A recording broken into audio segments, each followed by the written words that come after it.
So it's really my great pleasure and honor to be able to welcome you here as a host and co-editor of our newly published volume about the rethinking of the world, decolonial challenges to the humanities and social sciences from Africa, Asia, and the Middle East. And we are in a wonderful position to have almost all of the authors here for brief presentations on their chapters and their main arguments and their positionings in the relevant debates. Let me just say 2-3 words about the coming into being of the volume and the background of it before my colleague and co-editor Abdoulaye Sounaye will say a few words also on the program and the contents.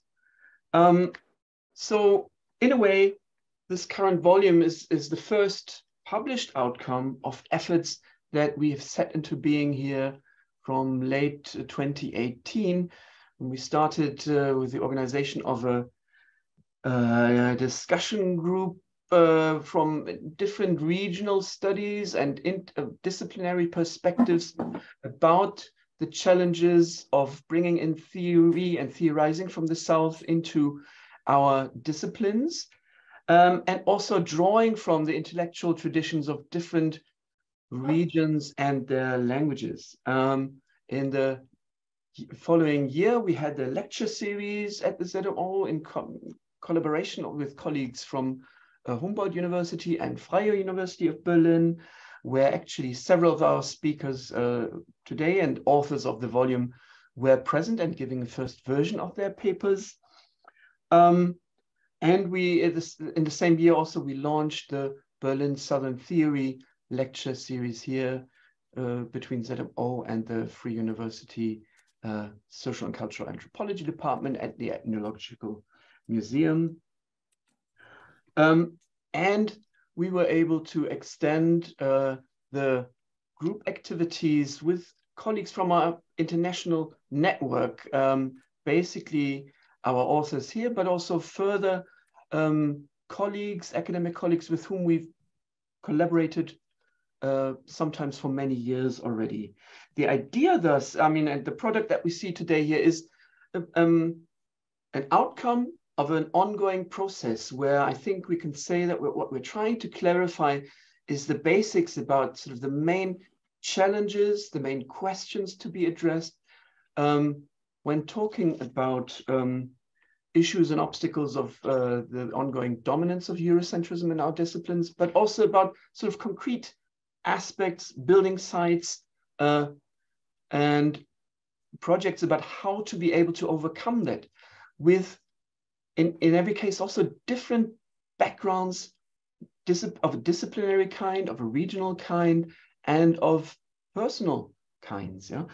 So in any case, just to say that there's, we see this as part of an ongoing discussion, and we were lucky that the Colibri Network has been funded by the Berlin University Alliance, and there we thank the office of the Berlin Center for Global Engagement also for their support. And I think with these words of welcome and sort of restating that, I think we were incredibly fortunate to gain the authors who we've gained here for our volume. And let me just welcome them by name before I pass over to Abdoulaye. Yeah, so we're very happy to have here amongst us the authors, and I'm just announcing their names in the order that they will speak after Abdoulaye Sounaye has said his words of introduction. So that is Seteney Shami, Saleem Badat, Rakesh Pandey, Sanya Osher, Roman Seidel, and Anaheed Al-Hardan, and we'll introduce them a little bit more before they speak. So with this, I'll pass over to Abdoulaye Sounaye. Thank you. Yeah, thank you, Kai. My turn to also welcome everyone here and to thank them also for their interest and also the contribution that they expect to bring in this conversation. This is actually a collective endeavor as we would like to see it. We are in a context of a lot of talk about decolonial, decolonizing, decolonization. So how to actually engage that conversation, what to add to that conversation. I think one thing we could say with this book is that we have managed to put together a number of contributions, which in my view are very much getting to the core of the issues. So we will reflect and we will discuss how to what to build on this and how to actually do the work of decolonizing, where to start, what to add to what has already been done. I think one thing I would like to say before we hand it to the individual contributors, I would say the task as we see it here is not really about just decentering. There is a lot of debate, conversation about decentering the world, decentering the epistemologies, but as we see it here, and precisely I think we provide some illustrations in this work. The work is not just about decentering really, it's also about recentering, being able to build up something from our experiences, from our expertise, from our disciplines, from our ingenuities also, because I think that work of decolonizing involves also all these qualities.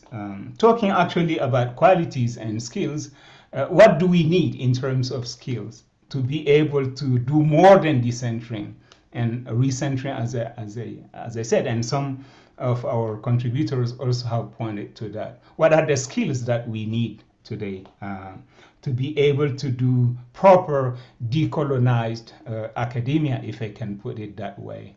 What are the structures? What are the languages that we need to pick up to be able to deploy in order to contribute in a meaningful manner, I would say, to decolonizing? So that would be maybe one set of issues I would highlight while we go into this conversation. Another point maybe it's also to look at the whole process or the engagement with rethinking, as we put it here. I think it involves also a lot of rereading and rewriting, and precisely some of the contributions, and actually all of the contributions in this volume contribute to highlight that dimension of the rethinking. So rethinking means also rereading, and then of course rewriting, because we are actually engaged with a number of traditions. We are working with text, whether they are written or oral text. In many ways, I think the rereading and rewriting should be considered as important aspect of the rethinking. Then, of course, what are the methodological implications of all this? I think we need to probably have a follow-up conversation after this book has been published to really refine what we mean, what are the implications that we draw from these contributions, and this hopefully we will be able to do with those who are present here to listen, to contribute to the conversation, but also those who would be inspired by all the contributions that we have been able to put together. I'm asking the question, or I'm raising the question of methodology here, because I would like us actually to think about the ways in which now we are to teach or the different disciplines we are in, and how are we to train those scholars, whether they are emerging. A lot of decolonial discourse, for example, have pointed out that we need to unlearn. But more than unlearning, I think there is an important dimension of this decolonial debate. It's how are we to train today within this context, especially as some have put it, the context of pluriverse.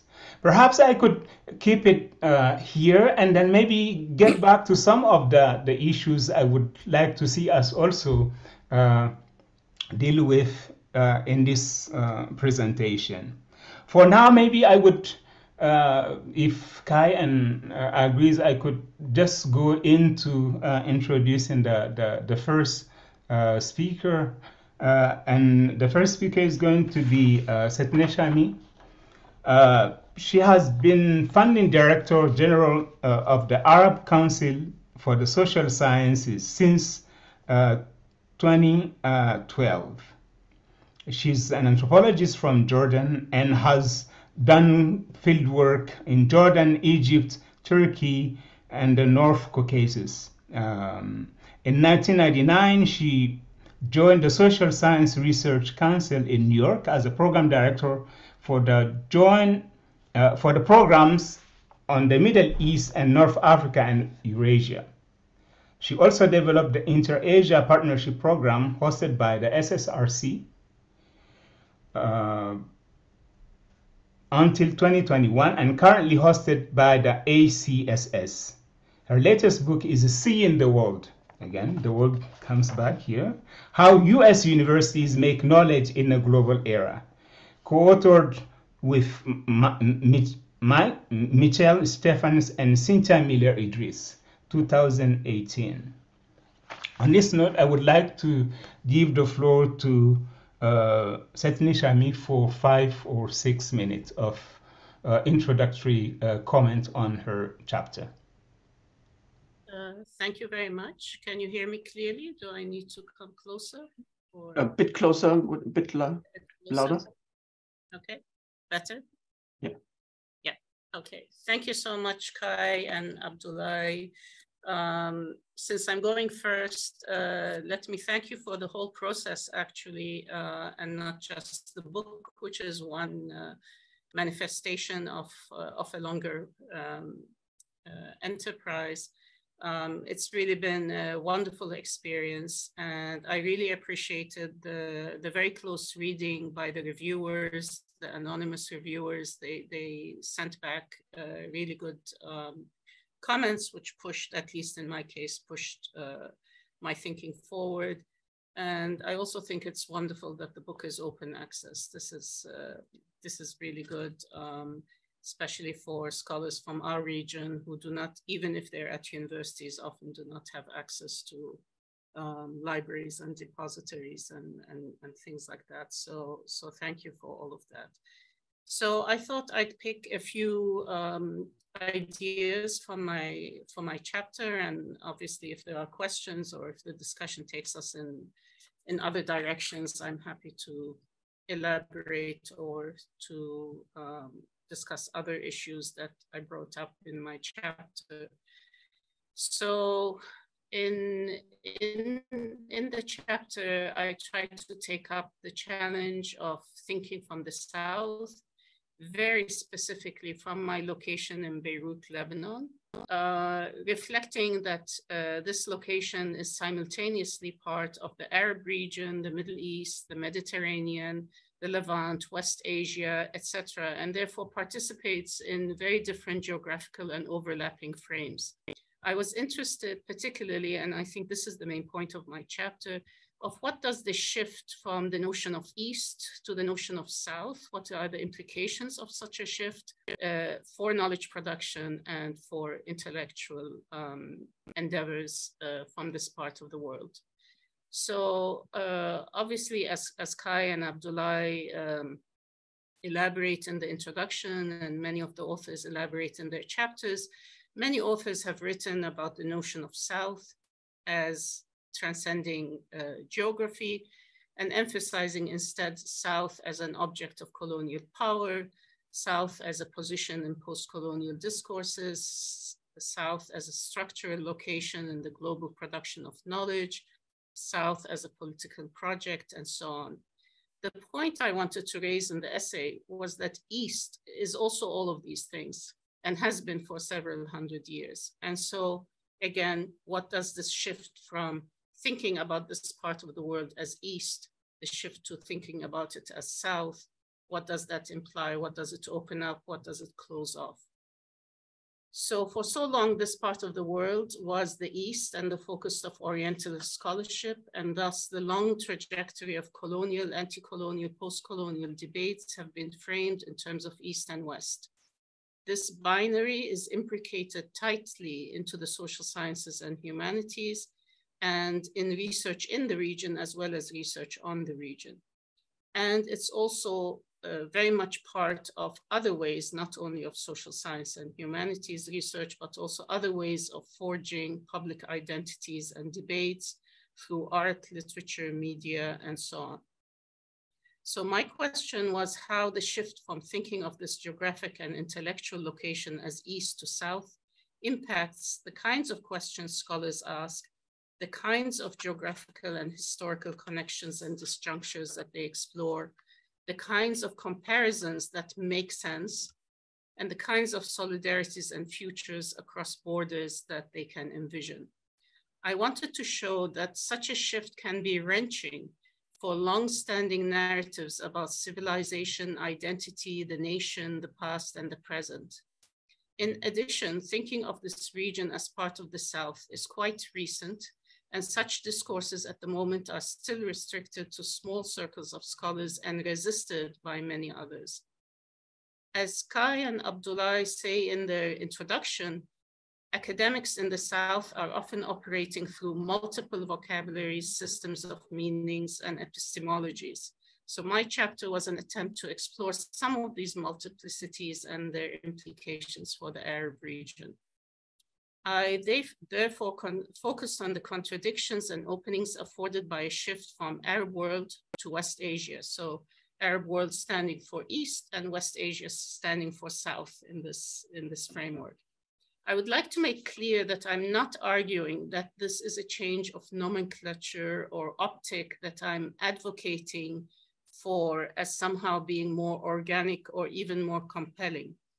Methodologically, I think that conceptual geography, the maps of the mind, if you like, should be constructed through the logic of the issue being studied and interpreted, and that we should always be attentive to connections, entanglements, and continuums that complicate easily binaries.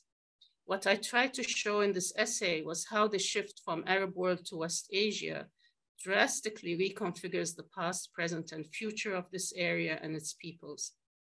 The fact that this shift also goes to provincialize the West is an added benefit. A further benefit is that it extends and complicates our notions of Asia, which traditionally ends somewhere around Pakistan or Afghanistan. Therefore, I'm trying to show in this chapter, West Asia is useful to think with strategically for certain purposes. However, I'm not arguing for or seeking to substitute one essentializing trope for another. The implications of this line of thinking more broadly is to complicate the term South, while looking for intellectual alliances that can be productive. Finally, the essay emphasizes the context in this part of the world that is currently marked by disorientation and by very shaky ground. When I gave the original talk at ZMO in October 2019, Lebanon was in the midst of significant and somewhat hopeful mass uprising. Part of the essay, therefore, focused on the Lebanese Revolution and other uprisings in Algeria, Sudan, and Iraq, which are now described as the second wave of uprisings. The first wave, of course, being in 2011 in Egypt and Tunisia and a few other countries. Today, I'm talking in the aftermath of numerous earthquakes that have hit neighboring Syria and Turkey and was felt in Lebanon and further south. Truly, the center does not hold, and it is a world without a compass, which is a quote I use in the essay from the author Amin Malouf. The ways in which scholarship is able to respond to these particular urgencies that are shaping our context while remaining true to broader intellectual emancipatory aims, is a formidable challenge, and one that this volume is taking on very bravely. So thank you. Thank you so much, Seteney, for this wonderful wrap-up and the pointers. And let me say, it's really a beautifully written piece that is also carries a lot of sadness and pain within it, as it unfortunately has to be. So thank you very much for that. While I introduce now our next speaker, Saleem Badat, I'm just trying to share my the table of contents for those of you who does it work? Yeah? Good. Exactly, for those of you who don't have it in front of you, although it is downloadable, so that you have a better sense of how the whole sort of linked together here. Let me briefly introduce our next speaker, Saleem Badat, who is currently a research professor of the humanities at the University of KwaZulu-Natal in Durban. And he was previously based as a senior program director of the Mellon Foundation in New York. He was also previously a vice chancellor at Rhodes University and CEO of the Council of Higher Education and the director of the education policy at the University of Western Cape. He has also a history of ANC activism as a student. He was trained as a social historian and has published a number of books. But let me just point out that I think just yesterday or this week, right, his new book on tennis, apartheid, and social justice has been released and has come out. So congratulations, Saleem. And yes, we are so glad to have you with us. And please let us hear about yours. And I'll stop with this so that we have the view and the ear to you. Thanks for joining us, Sam. Thanks, Kai. So, and thank you for the opportunity to participate in this conversation. Let me just add my thanks also to Seteney for your wonderful shepherding, you and Abdoulaye, and producing this book. In a nutshell, my chapter addresses 3 questions. And those 3 are: how do we firstly contest global North hegemony in knowledge creation, specifically in the arts, humanities, and social sciences? How do we overcome Africa's subordinate position in global scholarship? And how do we genuinely advance knowledge that serves African needs? And of course, these are big questions. And I engage these questions by considering the issues of research on Africa, research for Africa, research with Africa, research undertaken in Africa, and the question of research that is of Africa. And I really come to this as through a certain biopolitics that Kai has mentioned, of a scholar, of someone who's been a vice chancellor, who's someone been a grant maker, who's back to being a research professor. Because I think that positionality is really important in how you approach issues and the kind of breadth of issues you deal with and so on. So I'll just deal with 2 of the questions for the sake of time and can touch on other things later. So regarding that first question, of course, the hegemony I'm talking about is not simply about the greater output of research and publishing by the global North, which is there, but it's also based on having more resources, right? It is also and especially about not just the fact of the resources, but it's about a certain Eurocentrism. It's about the assumed superiority of Western epistemological, ontological, and theoretical premises. It's about the supposed universality of knowledge produced in the North across all of time and space that, in Said's words, conveniently erases its own particularity. It's about the idea that scholars are value-free and neutral, which obfuscates their biopolitical issues. And it's about who sets research agendas. And all of these, of course, powerfully shape the practice of science and knowledge in universities globally and in research institutes in the global South.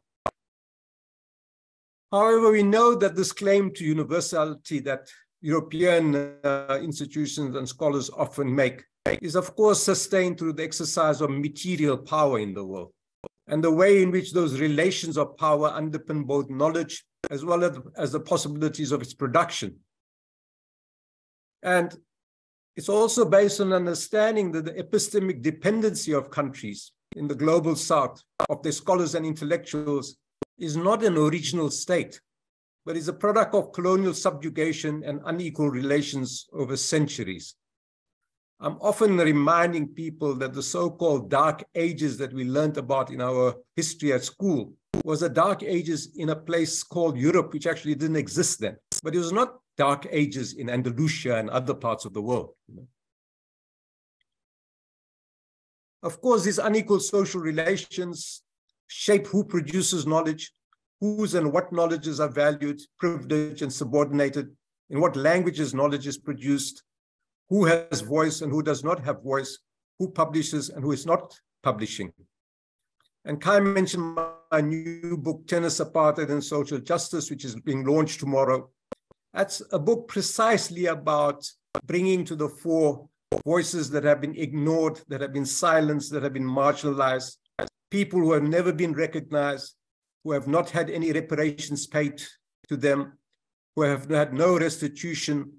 And it's a powerful story of one of my closest friends who would have become the first Black South African to play Wimbledon Junior, and who was then excluded by collusion between a racist white union and the General Secretary of an international federation.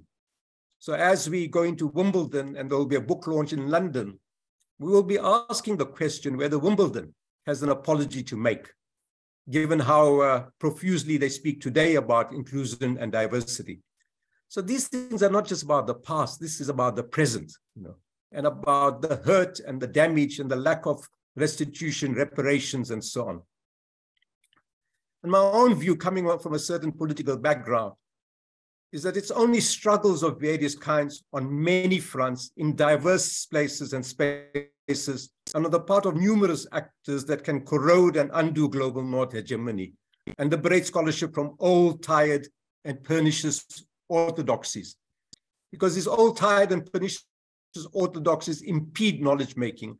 They arbitrarily value certain modes of knowledge making, and they really constrain research and thought. And these struggles are also essential for creating African universities, as opposed to what currently tend to be largely mimics of universities in the colonial metropoles. So that's one set of questions. A second is really, so how do we overcome Africa's subordinate position in global scholarship? Okay, and this marginalization that results from global North hegemony began with colonialism, and it's reproduced through coloniality and material power. But it's not only that, it's also because of the dubious post-independence priorities and policies of African rulers and states. These two conditions are reinforcing each other. Asymmetries between the South and North reproduce inequities related to resources and infrastructure for research and publishing. And it really means that research in Africa does not always address concerns, questions, and objects pertinent to Africans or advance African needs and goals. Research institutions in the colonial metropoles dominate knowledge production and dissemination, and they powerfully shape approaches, disciplines, research training, publishing, and the like. In North-South relationships, Northern institutions and scholars tend to dominate intellectually and institutionally, and they relegate Southern universities to the state of junior partners, receivers of knowledge, and providers of talents. And so the challenge for me really is a serious decolonizing of the mind in a way that engages with received notions, conventional wisdoms, and current practices. And the challenge is to really start valuing epistemological, theoretical, and methodological diversity and innovation. It's about ensuring greater diversity of frameworks for interpreting sources and data. And it's about also mobilizing substantially diverse and inclusive research teams that are not token demographically. And it means forging genuine partnerships in which scholars from different countries work together equitably, reciprocally, and respectfully, appreciating that common effort can yield greater benefits than working separately. So let me end on a note and respond to someone who says to me, but surely we know all this. Surely no one behaves like this anymore. Well, let me point out that there's a seminar in a week's time that I will be participating that is being held in Berlin, which is about an important issue and project. I think I'm probably the only African in what is an assembly of probably about 20 Europeans, right? And is going to be planning a whole project on universities from the colonial times in Africa and in the global South. And I'm being invited, I pointed out, I don't know the person well, I pointed out that I have outstanding Indian scholars. I have scholars from other parts of Africa that should be invited. And I was told we'll invite them some other time. Now, it's not my job at the moment. I don't know the person well enough, but it reinforces what I'm saying, that largely people from Europe are going to gather in Berlin next week to shape a whole research agenda for the next 5 years on looking at institutions and universities in the global South. So I rest my case. Thank you.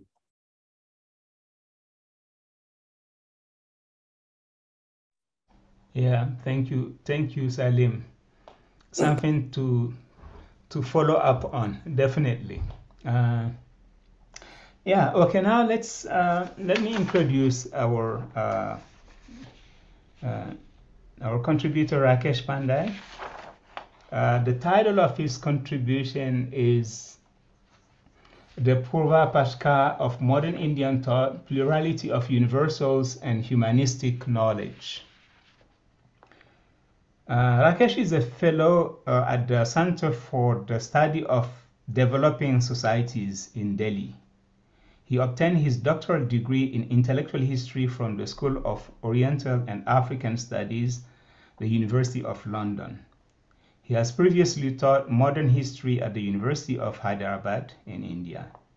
He has recently finished a study of the aspect of colonial archaisms and cultural knowledge. He has been further exploring philosophical aesthetics of Ananda, Kumaraswamy, and modern interpretations of the pre-colonial text traditions in India. Thank you again, Rakesh, for joining the conversation. Please, you have the floor. So thank you very much, Kai and Abdoulaye, for inviting me to this very challenging and exciting intellectual project. This has been very, very fruitful exercise for almost all of us who have been part of this volume and contributed to it. I was also one of the participants, and I was invited to Berlin. I visited ZMO and did my presentation. And the way this paper evolved is very different from what I did there. In fact, as I have shared it with Kai at several junctures, is that maybe this was a way in which I was trying to explore several things. And this actually became one of the key programmatic essays which I was able to write up with the help of the editors. So let me begin. The way the volume begins, this particular volume, where the editors actually say something very, very interesting or announce something very interesting in the very first sentence. That is, they state that it is about the world, and rather the worlds in our context that we as humans jointly inhabit and try to rethink. This is what we, in the current circumstances, call the decolonization demand, and rightly so. This is a novel formulation when thinking about decolonization, when we find that the world becomes the key word. And in this volume, right from the beginning till and in the introduction, it comes up. It has made me think a lot about this issue, because there is a lot which needs to be thought about the current decolonization project, which is evolving globally. This is novel also in a very different sense, because it poses very different kind of challenges. And I come from, both as a student and as someone who lives in India, I come from one of the most enduring experiments of colonialism. Now, this is very interesting, is that as a student of history of modern India, of course, colonialism becomes our staple diet, and that is what we are taught. But at the same time, it's so interesting that a student of modern history in India is as much taught about and hears about decolonization. So what is interesting for someone coming from my perspective is revisiting decolonization, because we have a very, very long history of decolonization itself. And it's a project which started evolving in the late 19th century, almost after 100 years of colonialism in India. And it's so intriguing, at the same time challenging, that this is the 75th years of Indian independence, and we are still thinking about decolonization. So what is, I think, important to think about is, I was just wondering that we have just come out of a phase in our academic and intellectual life, which is known as post-coloniality. The term post-colonial was so important, which was tied to a particular global social, economic, political process, which was globalization. And the term globe was the key word. That it's not the globe which we are talking about, but increasingly, at least in this volume, we are talking about the world. I think there are a lot to think about why, instead of globe, we have started thinking about the world. I was just thinking of a metaphor. When we were talking about the globe, we were talking about an interconnected world, the globe as an interlinked village, as if a school kid can have a globe in his or her palm. But interestingly, when we talk about world, we are actually placing ourselves in a very different position. The world is something which envelops us. Instead of having the globe in our palm, this time, in this phase of decolonization and the thinking around it, maybe we are trying to replace ourselves in the world. And Eurocentrism and the critique of Eurocentrism, getting out of the shackles of Eurocentrism in the intellectual life, from classrooms to the larger intellectual life, has been one of the ways in which one addresses. But we have also heard so much about Eurocentrism, to the extent that not only decolonization, but also Eurocentrism becomes a cliche for us. And what has propelled me to think through this project when I was invited and started thinking about is what should be the shape of decolonized thinking or a decolonial thought. And specifically in this project, when we were thinking about human and social sciences, what should be the shape of decolonial or decolonized social sciences and social or human sciences? What I try to do in my paper actually is given a long history, and as a student of modern intellectual history that I know a bit well, is that how to go back to the question of decolonization, where I'm just not telling the history of decolonial experience or decolonizing experience, but I'm also trying to enter into a theoretical or a philosophical exercise where I should be able to have a new apparatus to think through decolonially or in the decolonized way. Now, there are two very interesting things which actually are like backdrop or context for me while I was formulating this paper, is that a very deep question about the pre-colonial or the pre-modern intellectual and knowledge systems in India, which are largely seen as either the museumized knowledge or the traditional knowledge, And they are actually from the longer history of Orientalism to Indology, which actually has flourished in Europe and even in India in many ways. It's something which actually, it is a very thriving knowledge system in itself. But at the same time, it has not much to do with our own social and human sciences. And that is why the paper actually tries to look into, to enter into three actually interlinked realms of what I call, one is to looking into the whole culture of intellection and the way the culture of intellection connects to what I call the language habitations.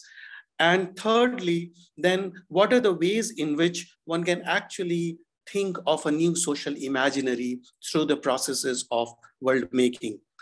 What I use a series of coming from Indian intellectual traditions, just to use them as confidently, freely, creatively to think through these issues. And I use the term Purva-Paksha, which is a kind and an idea of presuppositions in Indian logic, to how to actually build up a series of presuppositions through which modern Indian thought can actually reshape it and can reimagine its new social and human sciences. So roughly, this is the way I have tried to build up my and frame my paper. And once I think read in conversation with various other areas where from Africa to the Arab world to a lot of reflection on Eurocentrism itself, I think it could be an interesting and fruitful exercise, which would also be give us leads to rethink our own ways further with this project. And I stop here. Thank you very much. Thank you so much, Rakesh. And it's really a wonderfully worked paper where you conceptually work through and draw from a range of important historical intellectual traditions. Yeah, that is the concluding chapter of the volume. Let me at this point also say that we're missing out on one author here, that is Pratama Banerjee, who is actually a colleague based at the CSDS with Rakesh there. She is regularly participating in our network discussions, and she delivered also the 2020 Berlin Southern Theory lecture here. And she has, just to mention it, a wonderful chapter on sovereignty and ascendancy, on basically the political history of South Asia. And she makes the point that there should be a conceptual shift away from the focus of sovereignty when talking about politics, and one should rather draw on the sense of ascendancy that she works out from basically internal historical resources. Abdoulaye is introducing next speaker. The next speaker is Roman Seidel. He's a research associate at Ruhr-University in Bochum, here in Germany. He specializes in philosophy and intellectual history in the Middle East, with a particular emphasis on the Persianate world from the 19th century onwards. He is the author of the monograph Kant in Tehran, 2014, and one of the main contributors to the Iran section of Geschichte der Philosophie in der Islamischen Welt. He is principal investigator of the research project Trans-Iran Idea, funded by the BMBF, and co-initiator of the scholarly network Philosophy in the Modern Islamic World.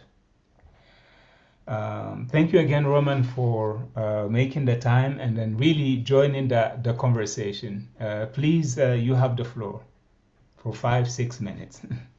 Thank you, Sounaye, and thank you, Kai, for letting me be part of this great and very, very inspiring endeavor. I actually presented, I think it was 2 years ago, so first draft of this chapter in the discussion group, and this is what came out of it in the end. The chapter is entitled Decentering the Grand Narrative of the Enlightenment, the trans-regional micro-narrative of Mirza Al-Khan Kermani's writing in global intellectual history. So what I attempted to do in this chapter was three things in a way.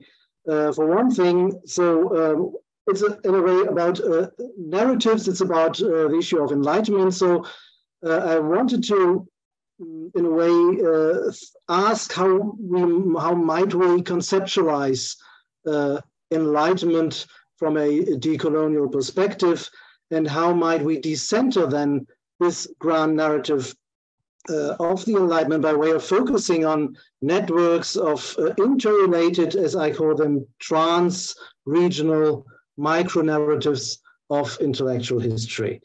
So I do this in a way in two steps. In the first step, I try to discuss more or less three concepts.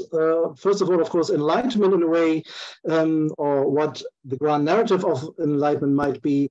Then I raise the issue or the problem of what I call epistemic asymmetries within the study of intellectual history. And in the end, I come up with the idea of these trans-regional micro-narratives, and finally try also to sketch one such micro-narratives by way of introducing this Iranian thinker from the late 19th century, Mirza Al-Khan. So first of all, I try to discuss what is enlightenment. Certainly not a question which is easily to be answered.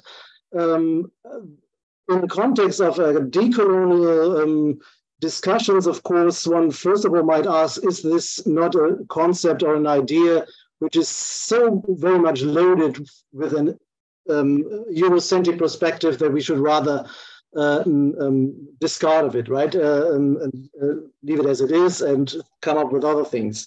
But then I realized, at least from the Iranian perspective and also Middle Eastern perspectives, that there are lots of intellectuals who actually use this concept, right? Tanwir or Roshan Garawi.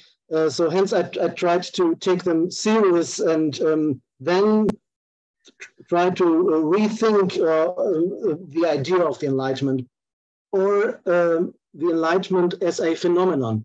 So is it a phenomenon of history? And if it is a phenomenon of history, then of course the Eurocentric perspective first of all comes in. So an 18th century phenomenon of European intellectual history. One could also conceive of it as a concept or a sort of mindset, right? Enlightenment as a mindset, but still this doesn't leave out the Eurocentric perspective. Because in a sense, there is the claim that enlightenment in a way defines the nature of what Europe might be, the European societies might be. And here for me, the question comes up, so what about the extra-European share of this phenomenon of enlightenment? So why is it left out? So it's for sure that there is an entangled intellectual history before this sort of 18th century phenomenon of enlightenment, if we conceive of it as a part of intellectual history. And on the other hand, or after this 18th century, still we have the problem of the reception of enlightenment, which is also to be found beyond the realm of Europe. So then I came up with the idea of what's happening here. Why is this problem prevalent? The idea of epistemic asymmetries, which I tried to roughly summarize like this. Epistemic asymmetries are generated when historical contexts and ever-shifting developments of concepts within, for instance, Middle Eastern intellectual history are or remain beyond the threshold of the perception of scholars of the history of ideas or the history of philosophy. Although they are accessible, so there is lots of studies about this, and although they are relevant for their own subject of study. So this is a problem which came up, and how can we counter it? And the idea was to come up with a method or methodology of what I call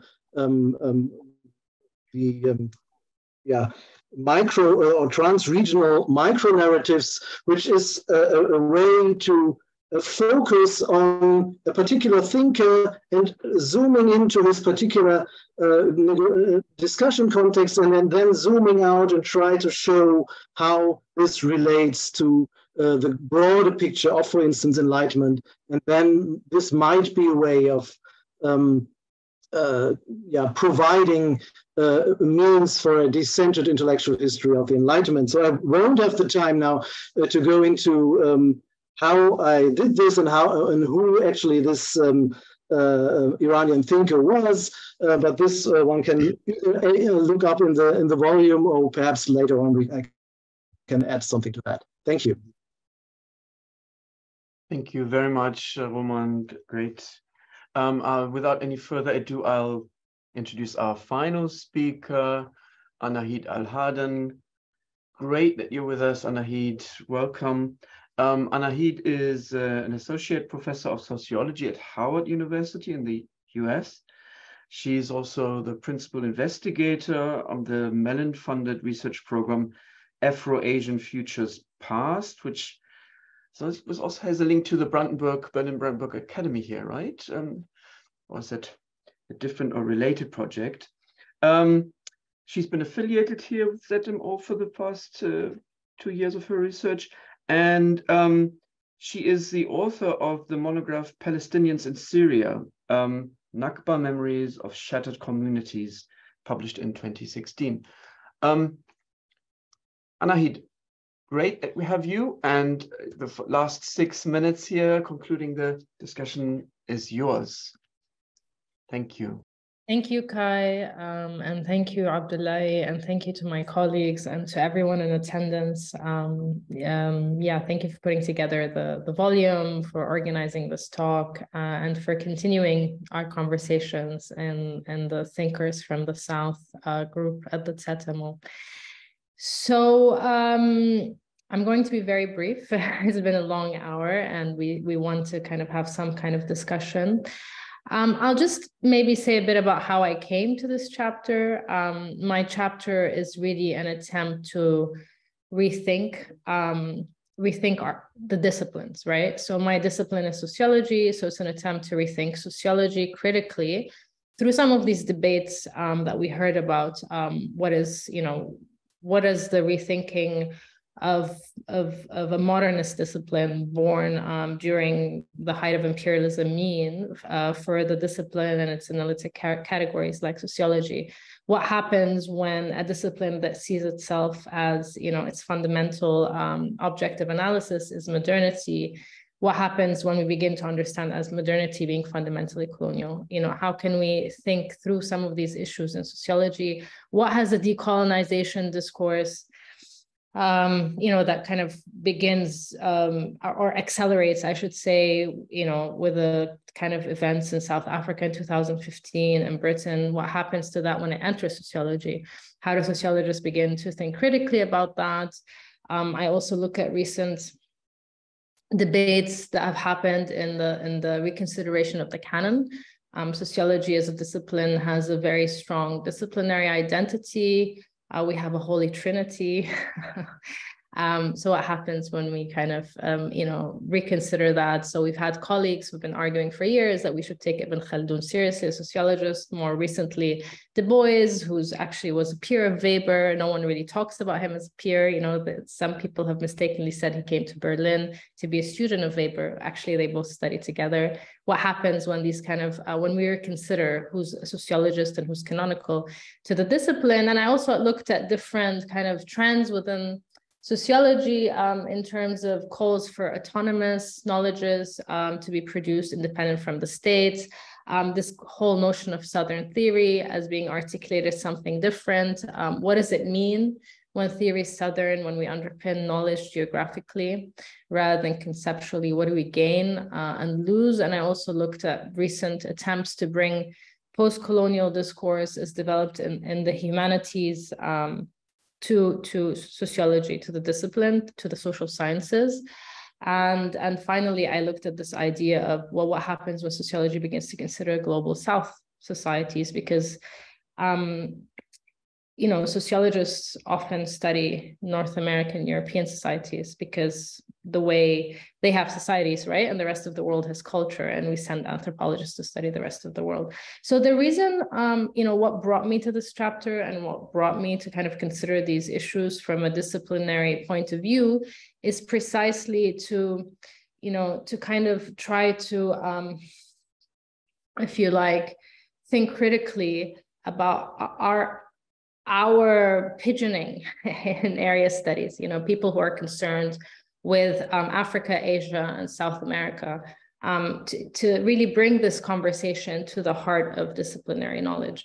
There's a way in which the university discourse and critical discourse that happens in the universities tends to then kind of be bracketed in certain areas, area studies or women's studies, or, all kinds of studies which may have had critical impulses, but then where these conversation gets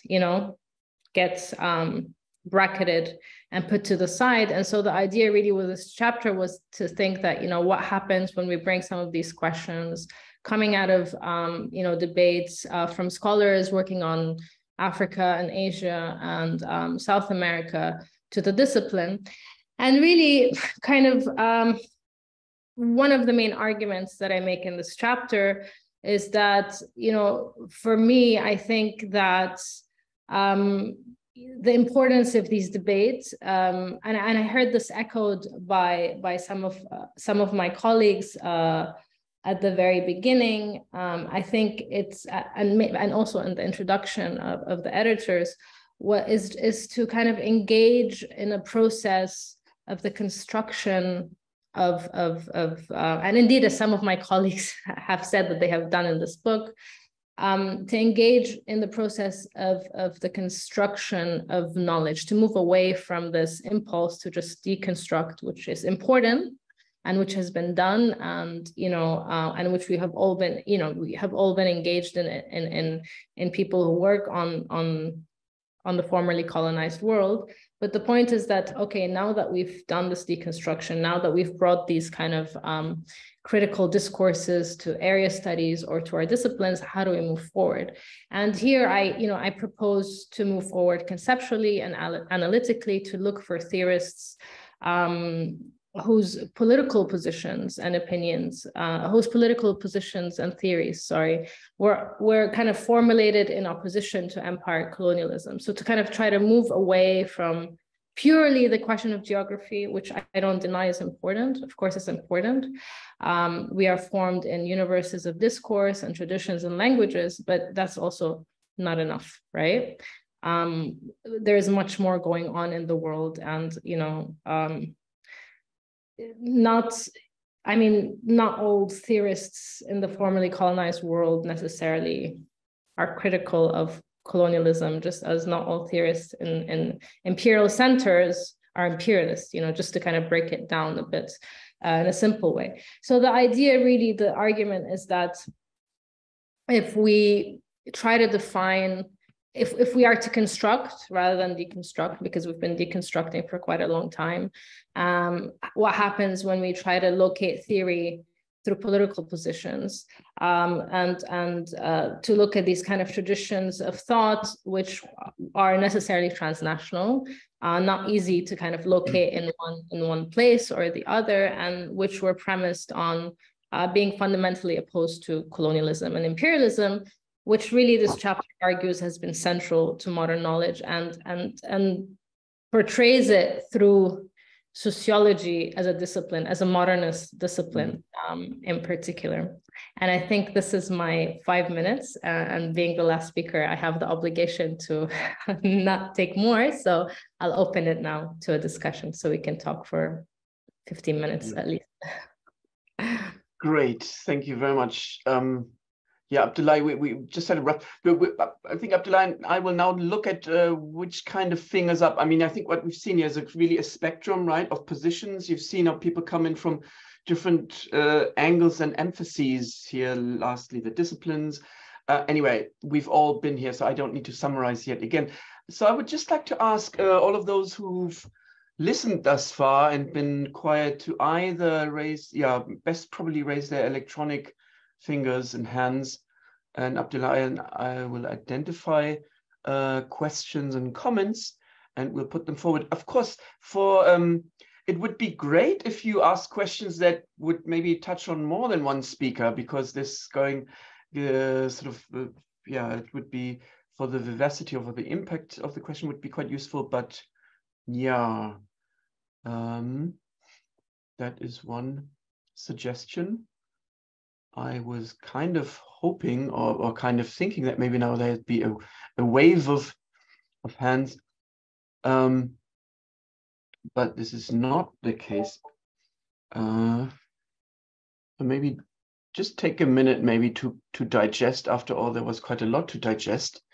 Would it make sense to have another look at the table of contents? If that works like this. And maybe then just a comment, maybe I for me also these comments, or how do you say, sort of reassertions here of the positions that were given and the arguments given in the chapters, also to me illustrated in a way the should we say, the diversity of building sites that are all part of a larger project of trying to address challenges and issues of decolonization, and that I think overall we do get a sense that there is necessarily here a bigger collaborative endeavor to be pursued. So with that, I'm sure we have a few questions and contributions. And Robin Schmal, would you like to start? Robin is a research fellow based at ZMO. Hello, everybody. Thank you, Kai, and thank you all for the interesting short presentations. They were very interesting, and I was left curious to learn much more. So I guess I will need to read the whole book now. My question is a bit convoluted, I have to admit, but I think it's convoluted because of the subject that we're talking about here. So because if I look at the book and if I look at the outline, I see that there's a vast range of individual topics that are all kind of connected to this project of decolonization. Kai, you and Abdoulaye mentioned also in the introduction what this could entail, so methodological implications, skills, how to teach, and so on and so forth. So I would be interested if maybe you all could speak a little bit more about how, through this group of Colibri and so on and so forth, you came together to connect all of these different projects that are somehow connected to decolonization into one coherent narrative, or even more so, how to advise young researchers such as myself in the future on how to navigate this huge field and how to connect with other people here and kind of tie these different methodologies coming from political science, from history, and so on and so forth together to create a coherent narrative. I know it's a very convoluted question, but I would be interested in this general or overall notion of connecting research here. So thank you. Thank you. May I suggest that the authors, the contributors of the volume, think maybe if they have something to respond here to this question, while we also ask Abdoulaye first, maybe because he's not spoken, to give his comment or question, and then Saleem would be the next one. But maybe the authors think about what to respond to Robin if they have a response. Yeah, Abdoulaye, he's a professor at UCT in Cape Town and a visiting Humboldt Prize holder here at ZMO. Thank you very much, all of you, for this wonderful book, and I also look forward to reading it. I have a question, maybe that that I was thinking about. I mean, at least that came up as I was thinking about one of the features of decoloniality that has been defined by a number of scholars is emphasizing the pluriversal nature of decolonial thinking. As in opposition to the kind of universal, one theory fits everything as such. I heard some of that to a certain extent, to some extent, I heard that in the conversation today. And my question was, how do we start a conversation in this particular pluriversal context as such.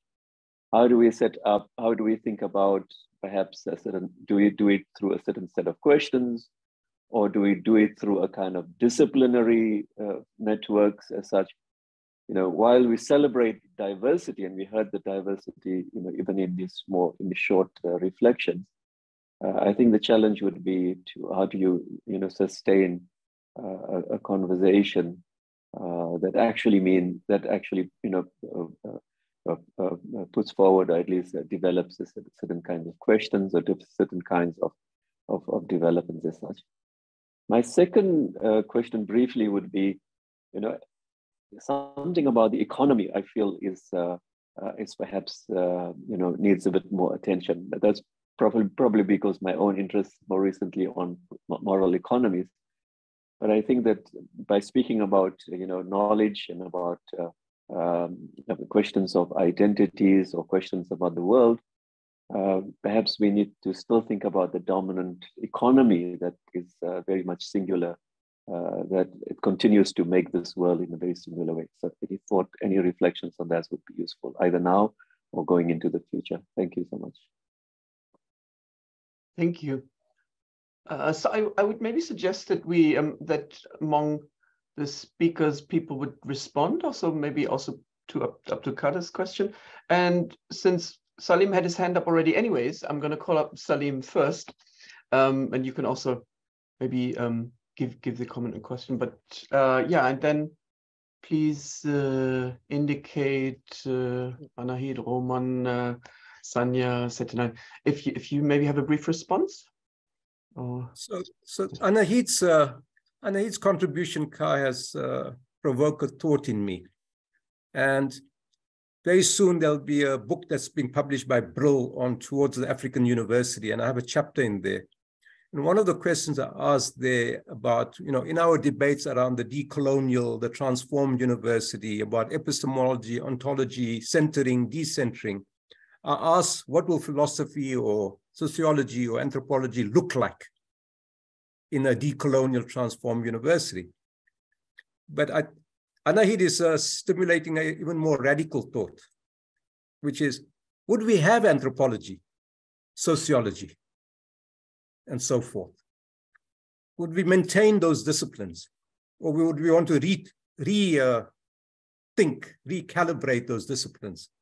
So my question in self-criticism before the chapter has even come out and the book has come out is, perhaps that's not the only question.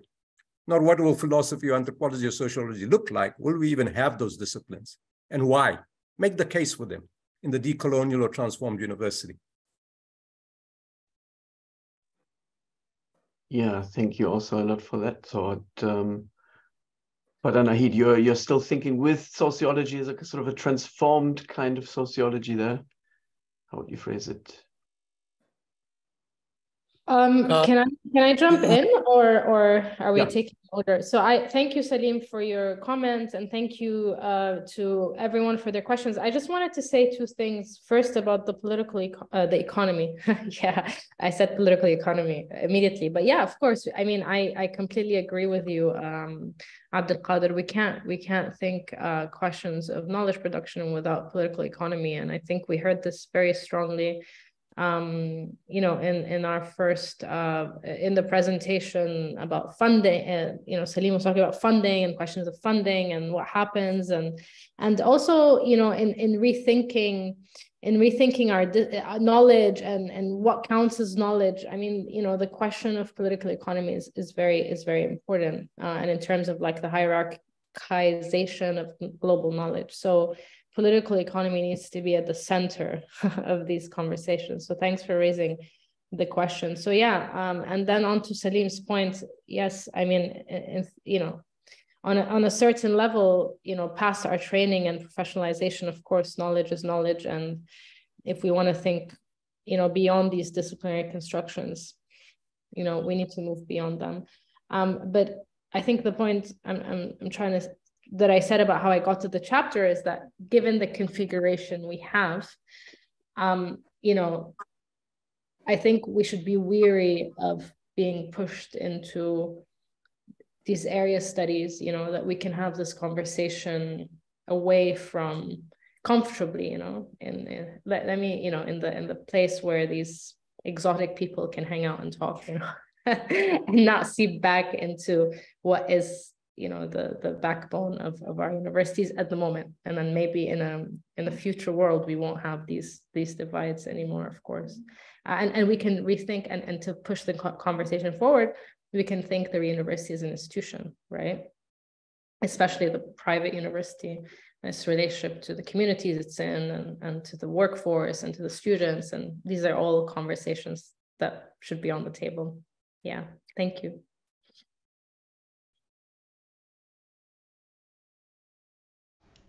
Yeah. Okay. Maybe just to, yeah, before, yeah, Roman would like to respond, right? Yeah, perhaps just briefly, because also for me, Anaheed's last presentation was very thought-provoking. Since, and also in a way, and that's good that Seteney is now raising her hand, in connection to Seteney's contribution in the volume. For one thing, of course, I think you absolutely on the point pointed out that what we have to do now is to construct, right? We are talking about knowledge production, so we have to also be part of this. But there are constraints, and here I would like to hear perhaps later more from Seteney. Of course, there is infrastructural, as you called it, infrastructural condensation problems we have, which raise already on a very, very basic level. I give you one example. At the moment, I wanted to invite several scholars from Iran. And as you know, at the moment, the situation in Iran is not so easy. And this takes a lot of time, and this takes a lot of struggle to do this, right? Many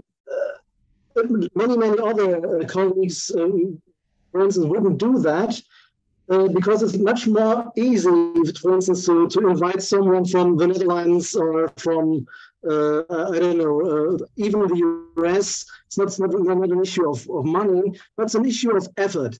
And there are not so much support structures on this very basic level to help you. So you have to have engaged people who help you to organize this sort of things. So many, I have the impression that many of these endeavors already don't come into being because people don't have the time to do it or the energy, right? And you wouldn't see it. This has nothing to do with the contents we are trying to propel, but it's rather a structural problem at the very basic level, which seems to be invisible sometimes. And if you really try to do it, you experience how deep this goes. Yeah. Yeah. Thank you, Roman. Seteney, please. Yeah, thank you. Just a few thoughts actually on what Robin brought up and also what Roman just raised. I think clearly there's a lot to do, and I think Robin rightly brought up the issues of pedagogy, and which I think we didn't stress that much in these presentations, but I think it's there in the volume. And I do think that pedagogy is sort of a key place to try and intervene for rethinking the world. I think pedagogy and teaching forces you as an individual social scientist, humanist, scholar to really think about the message that you are trying to produce and reproduce. To students and to a new generation of thinkers and intellectuals and researchers. I do want to say that although I personally am very comfortable in my discipline of anthropology, which doesn't mean I like everything that's in anthropology, but I'm comfortable in it as my discipline. I don't have a problem with it as an identity. issue, but I do think that the questions that Saleem raised are very central. And whether we want to, because I feel in this part of the world, at least in the Arab region, not only have we inherited these colonial disciplines and these disciplinary boundaries, but we hold on to them more fiercely than in their home countries. And so we create silos that are even more, more sort of isolating and fragmenting of energies than in the US or in Europe, where these issues, and he talked about these other sort of areas which she called bracketing. It's true they bracket, but they also enable. They enable an alternative discourse. Ethnic studies, area studies, cultural studies, women's studies, etc. They are enabling. There are structures in the university that enable an alternative way of thinking about our work and about intellectual pursuits. And what I wanted to, maybe suggest to Saleem and to others who may be thinking about kind of a post-colonial university is, for me more, so there's the issue of disciplines and the way in which it fragments, in which these colonial inheritances of disciplines continue to be produced and reproduced also through international projects, through the funding of research in particular ways, through, for example, now in the Arab region, you find a lot of randomized control trials, kind of experimentation in social sciences, being brought in as sort of new methodologies. And what's common in all of these is, the fiercely extractive nature of knowledge production and the pathology, I would even use the word, the pathology of positivism, which is such a challenge when we look at the kind of intellectual production that we find in the region. So I don't know if this was coherent, but what I'm trying to say is, I think that pedagogy and the way, disciplines and methodologies are being produced and reproduced and constantly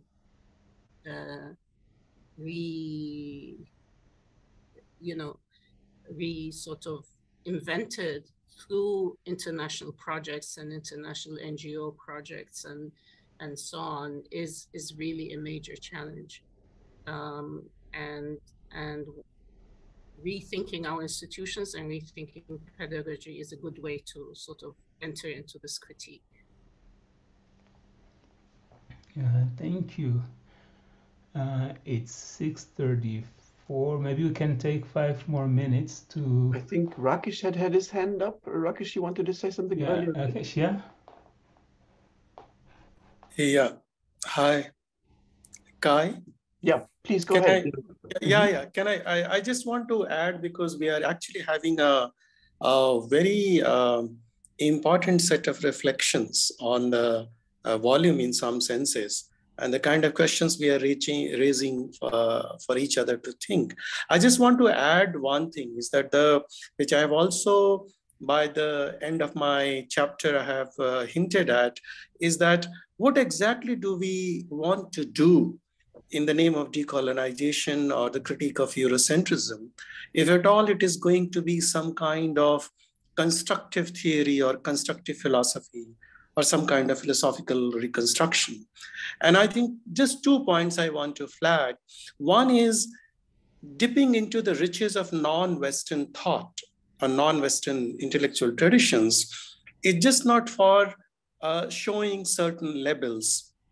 Those labels in the comparative regime in very different ways were always discarded, telling that, well, Europe can always talk better around those concepts.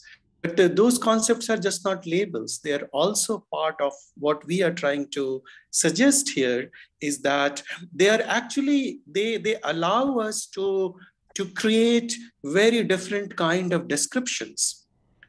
And why these different descriptions are important, because they actually give us a sense of different kinds of worlds which we or in our present.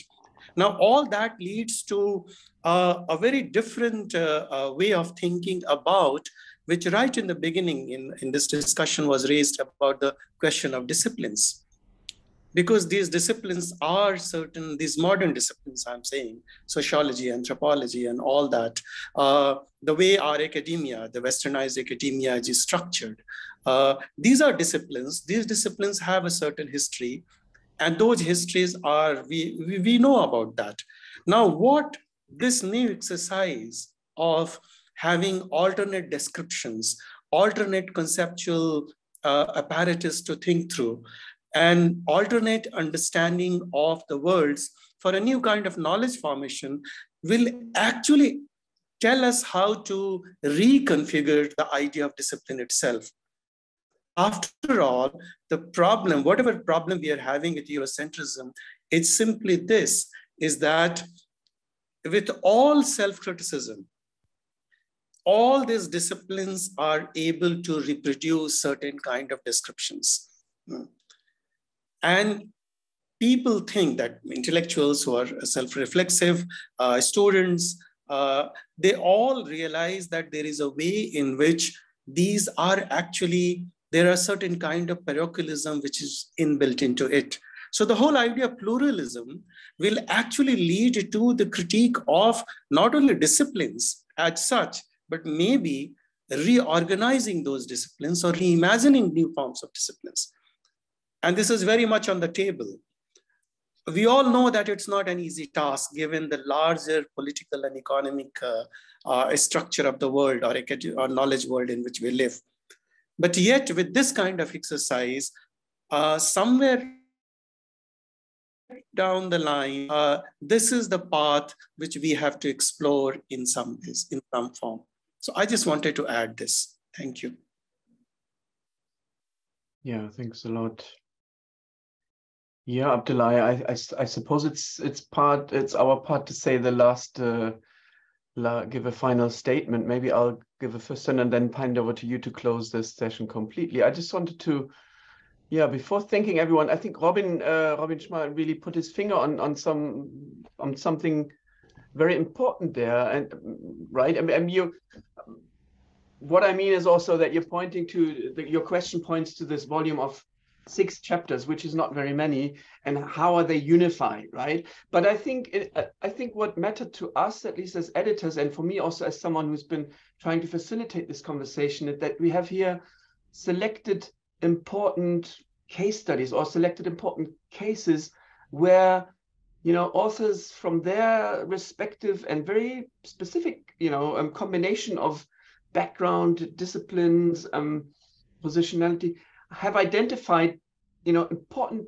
projects, or should we say sub-projects of a larger building site of what, you know, what the challenges and demands, or decolonial challenges and demands currently are.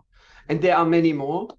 And it is not, yeah, there's no statement of how these are all systematically, you know, now linked through the volume. It's rather, I think it's rather also indicative of a process that we need to go through. We need to talk to each other to kind of clarify what are the issues we are facing and how do we suggest going forward. And I think this forward moving impetus is also something that we have in the volume here. What are the possibilities of moving forward in a critical yet constructive way to go somewhere, to get somewhere, yet the sub-projects might be really quite diverse. So this is in nowhere in any ways a unified or comprehensive kind of approach, but rather useful samples to think with, perhaps.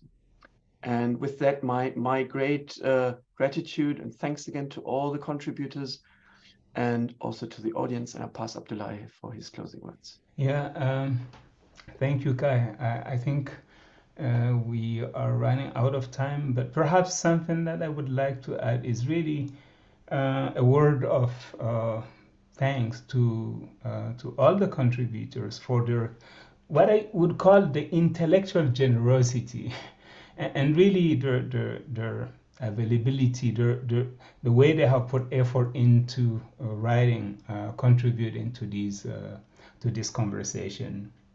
Something that we need, I would claim here with this book, is really critical openness, engaged awareness, and solid conviction that we are really onto something which is meaningful and which we need to keep working on. So maybe we have just kick-started a conversation, and I would like to see it that way, and hopefully we'll be able to keep it beyond this volume. And then, as I said in the opening words, I had inspire other conversations, other case studies.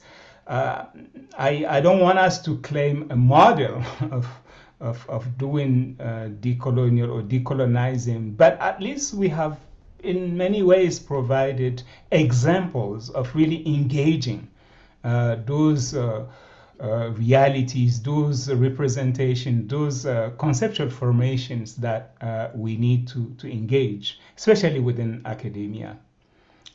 So on this, I would like to thank you all for being part of this conversation. Again, this is just starting. Let's hope more days, better ways, and more productive days are coming ahead of us. Thank you again. Thank you very much, everyone. Take care and have a great evening. Thank you.